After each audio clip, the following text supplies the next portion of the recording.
2027 world కప్లో place కోసం విరాట్ కోహ్లీ, రోహిత్ శర్మ లాంటి వాళ్లే ప్రతి మ్యాచ్ ప్రూవ్ చేసుకోవాల్సిన పరిస్థితి ఇప్పుడు టీమిండియాలో ఉంది.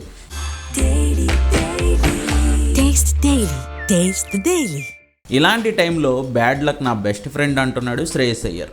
ఐపీఎల్లో బ్యాట్తో రఫ్ ఆడించిన, పంజాబ్ను 14 ఏళ్ల తర్వాత కెప్టెన్గా ఫైనల్కి తీసుకువెళ్ళిన, కనీసం టీ20 టీంలో చోటు దక్కించుకోలేకపోతున్న అయ్యర్ మొన్న టీ20 వరల్డ్ కప్ జట్టులోనూ సెలక్షన్ కమిటీ దృష్టిలోనే పడలేదు. మరోవైపు అయ్యర్ను వన్డే ఆటగాడిగా చూస్తున్న కోచ్ గంభీర్ తన్ను ఎందుకో గానీ వన్డే టీంకి వైస్ కెప్టెన్ని చేశాడు. కానీ బ్యాడ్ లక్ ఏంటంటే అక్టోబర్లో ఆస్ట్రేలియా గడ్డపై కంగారులతో జరిగిన వన్డే సిరీస్లో ఫీల్డింగ్ చేస్తూ గాయపడిన అయ్యర్ 2 నెలలుగా బెడ్ రెస్ట్లోనే ఉన్నాడు.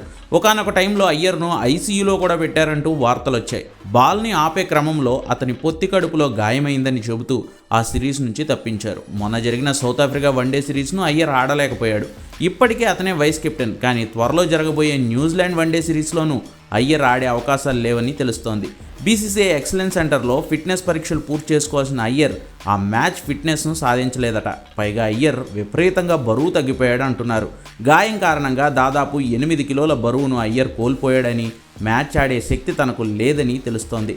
అసలు అయ్యర్కి ఏమైందనే అంశంపై బీసీసీఐ అధికారికంగా క్లారిటీ ఇవ్వట్లేదు. కానీ వన్డే వరల్డ్ కప్లో చోటు కోసం 2 ఏళ్ల ముందు నుంచే అంతా టెన్షన్ పడుతుంటే అయ్యర్ మాత్రం వైస్ కెప్టెన్గా ఉండి కూడా సిరీస్ల మీద సిరీస్లు మిస్ అవ్వాల్సిన దురదృష్టకర పరిస్థితుల్లో ఉన్నాడు. ఐపీఎల్ టైంకైనా అయ్యర్ కోలుకోవాలని, మునుపట్ల దుమ్ము రేపాలని ఫ్యాన్స్ అయితే కోరుకుంటున్నారు.